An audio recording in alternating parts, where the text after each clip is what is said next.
Big game, and it is Belgium-Portugal. A rematch of earlier. A different Belgium formation to what we've seen successful so far in the tournament. Both players starting on defensive as usual. It's a 4-3. It's a 4-2-3-1 from Sam, also known as Footwiz Sam. Quite a big backing, Footwiz. Do you think there's any more added pressure on him from the organisation? I know I was speaking to Dan. Footwiz Dan, and he said, I'm pretty confident with these players, so let's see if we can turn that confidence into results. They obviously must be doing something very well. You know, they're here on the world stage here in Qatar. What a superb city this is. Superb country, sorry, a city of Doha. But no, still the same nationalities we're seeing again. I'm interested in this one. Is it because of the updates? People aren't going for France anymore. You know, France was a big team of choice in the past. So was Argentina, but their backline's questioned as well. But this game will be between Footwiz Sam and Fruitball. And here comes the chance now, Ronaldo. Try to feed it one through, but that one didn't come of anything there. Kevin De Bruyne looking for the presence of Lukaku, the big, 6'2", 6'4", almost beast of a player. He's so physically strong and extremely well-rounded on that left foot. As we saw last game, he can score with his head and also that strong left foot. Powerful drive into the back of the net to give Superstar the 2-0 victory over Johnny Attila in that Xbox side of the tournament. I believe both players are actually signed for organisations. I believe Tokyo Verdy is Fruitballmay's organisation of choice of course, from Japan himself. Still, it's good to see that the game of FIFA, the esports world, it's all over the world. It literally is. There's still, you know, in America's event to come later this month. We've already seen the European one as well. But now this is the rest of the world. This is the time for the Australians, the Japanese, people from Hong Kong, you know, just to show that, you know, they can compete with Europe. Yeah, definitely. Recently, we've seen not such a great showing from the rest of the world and the American region, and especially on the big stage in Berlin, where it was the world watching. Europe, would you say, dominated the event. A very strong Europe contingency in the final 8. But we see a chance for these players from the rest of the world region, specifically over the next couple of days, to really show what they can do and show, look, we're just as good as you guys in Europe. Rockies. Here comes a chance now for Fruitball there. Just tried to have the shot there, and that one was saved in the end. And if you have just joined us, this is FIFA Interactive World Cup, the rest of the world qualification process from Qatar. 4 players will be joining the 18 already that have put their place in London later this summer. And here comes Sam from Footwiz now. Try to feed it through. Only 2 of the players that are at this event play for Footwiz. You know, there's not many players that have signed for esports organisations as of yet. It will be something that I'm sure will come, and we said about maybe football clubs getting involved with the Chinese Super League, come involved with Saudi Arabian League, the Australian League, you know. There's potential there, you know, the way that esports is going. Yeah, there's huge potential for multiple teams to get involved. You've seen it with the likes of the virtual Bundesliga and the virtual Eredivisie in Europe. Liga, and that one goes on. Will there be a Barclays Premier League to come as well? Yeah, definitely. The opportunities are endless for some of these players. Shot that one's just blocked by the back of Nainggolan.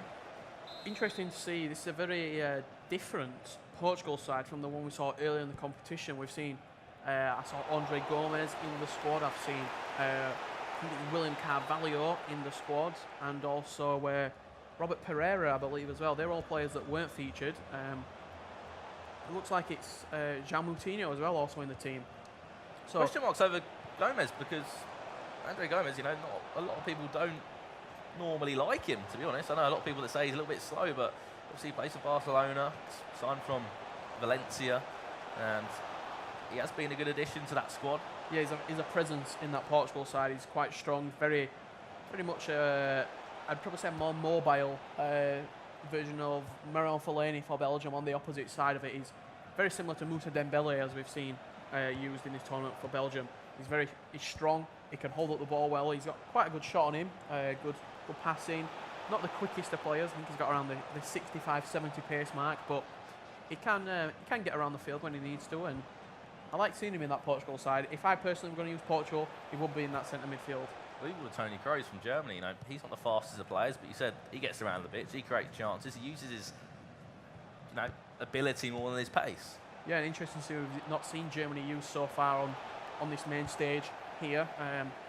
Not too sure if we've going seen forward, Germany used just going forward, I just don't know if they've got enough in the other games. But I think, yeah, I do agree with that. I think you've got Mario Gomez, who's really the only out-and-out striker. Sane can play out wide, but if Marco Reus was in the squad, I'm not sure if he is. I think he would be used at central striker, but Fruitballmay could be in here with Ronaldo. It looks like Ronaldo's actually gone down with an injury. I'm going to keep my eye on that because that could be a big turning point in this game if the main man, Cristiano, CR7, does go off. And that will be a throw-in for Fruitballmay, the man from Japan who has travelled so far. You can just see in the top corner of that mini-map, Ronaldo just walking off the side of the pitch there. He's going to have to be clever now. He's going to try and get the ball forward with Semedo and try and... Is he going to be able to run it off Ronaldo? It looks like he's going to that halfway line. They're normally all right. They normally get back up and carry on, but if he's out of this game, who's he going to look to bring on? You know, I'm trying to... Maybe ELBADAR? ELBADAR, the Euro man, the 2016. Euro winner. Could he come on and do a job, or in the update, is he still involved in the squad? I'm not too Charisma, sure at will all. he go into a... Maybe Nani lead the line. If Ronaldo does go off, he's still at the sideline. I'm not sure at half-time if it will force Fruitballmay to bring off Cristiano Ronaldo, but... And there goes the half-time whistle. At 0-0 still in this game. And it reminds me a little bit like the first game with Marcus and Epsom Honey Badger. There wasn't really too much to cheer about then. You can see it's the same stats again, the same situation. We can see both players there in camera. It's a stalemate, Brandon, in this first half, and we're seeing a little bit of the formation and the custom tactics and the squad selection there just at half-time, but I want to see if Fruitballmay is forced to bring Ronaldo off, because if he is, who does he look to? Who does he turn to in this game? Ronaldo, you can see from the screen. He's got the ambulance sign next to his name. Is he looking at his bench? Not. 78 Silva? I'm thinking what he does, if this were me personally, I bring Bernardo Silva on into centre attacking midfield. I then put Nani up top alongside. There you go. Ronaldo has to come off. He's coming off. And what a killer that could be for him. I think you put Bernardo Silva into that centre attacking mid position, then you put Nani into the right striker position. But he is rolling with Bernardo Silva at right striker. So let's see if that. I'm speechless. I think you just got to suck it up and just go for it. You know, you could moan, but that's, you know, real life players get injured as well. Well, look at Euro 2016, the final. Ronaldo after 20 minutes, he comes off. Can this time magical moments happened out of that? So Nani and Bernardo Silva make the difference. I'm sure Ronaldo will be at the sideline, similar to Euro 2016, shouting on the boys. In that manager role. And I've just kicked off this second game. We're over on the PlayStation 4 side now. This is Group 2. Remember, there'll be 2 groups playing from each console each day, with only 1 player out of the 10 from each console going through. So 4 overall. Obviously 4 groups in action over the course of 2 days. 2 from PlayStation today, 2 from PlayStation tomorrow. Same with the Xbox side of things. So the top 2 out of the 5 will go through to the semi-final stages, and then out of that, they'll play the opposite groups, top 2, and then we'll have a final, and that'll be 1 more player going to London, making it number 19 and 20. Yeah, so over the course of the 2 days, there will be an extra 4 players joining the already qualified 18 players, which will take it up to 22.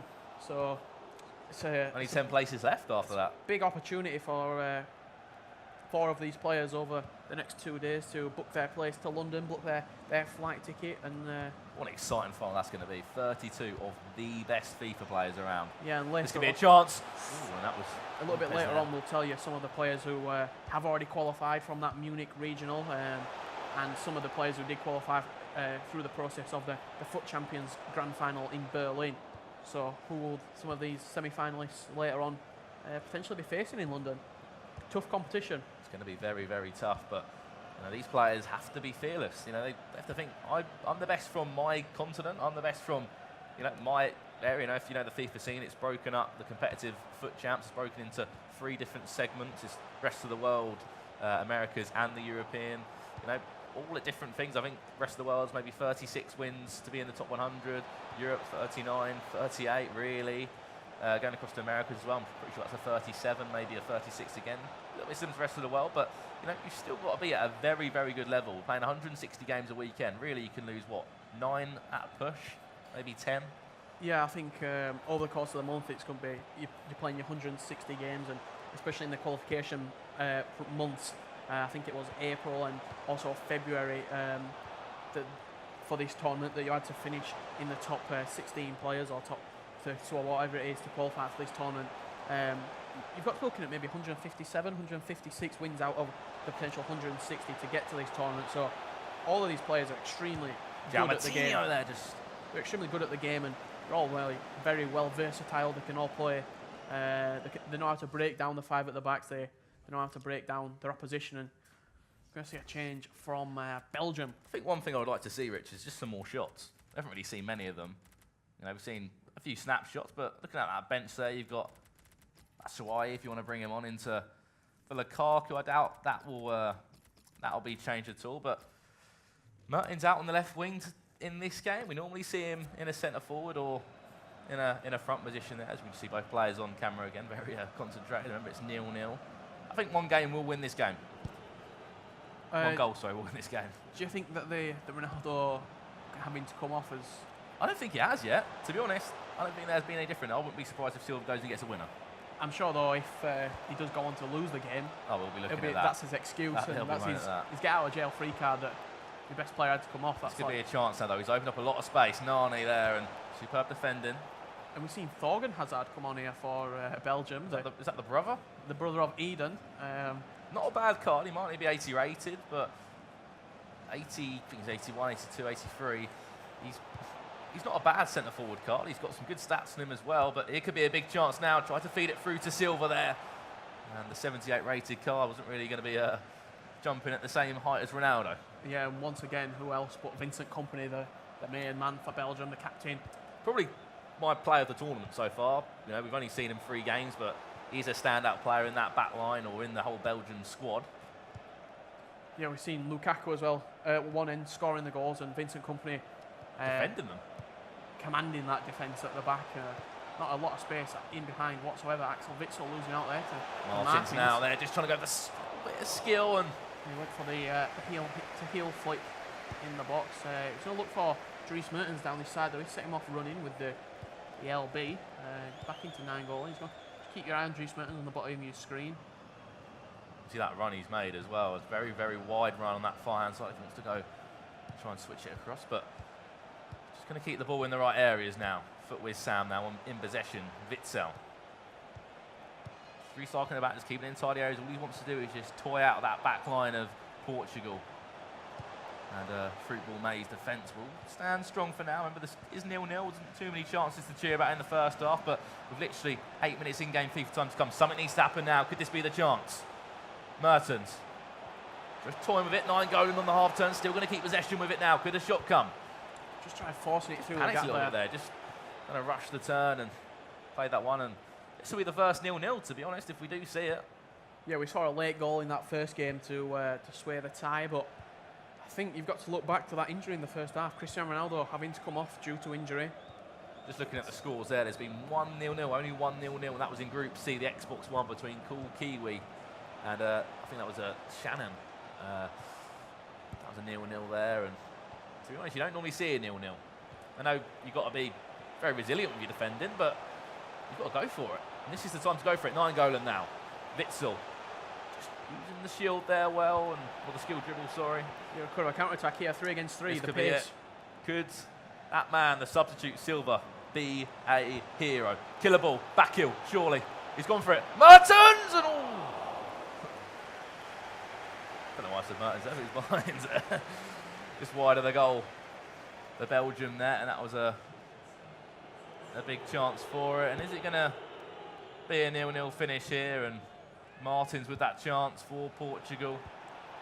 Yeah, I think looking back at the game, 0-0, I think that's how it's going to finish. I think not only the Ronaldo coming off has sort of it ruined his flow in that attacking third, but also neither player really looked like they wanted to win it. You see there from But with Sam. with Sam, 0 shots, 0 shots on target, 48 to 52% possession. You can see on his face there, he looks a little bit disappointed.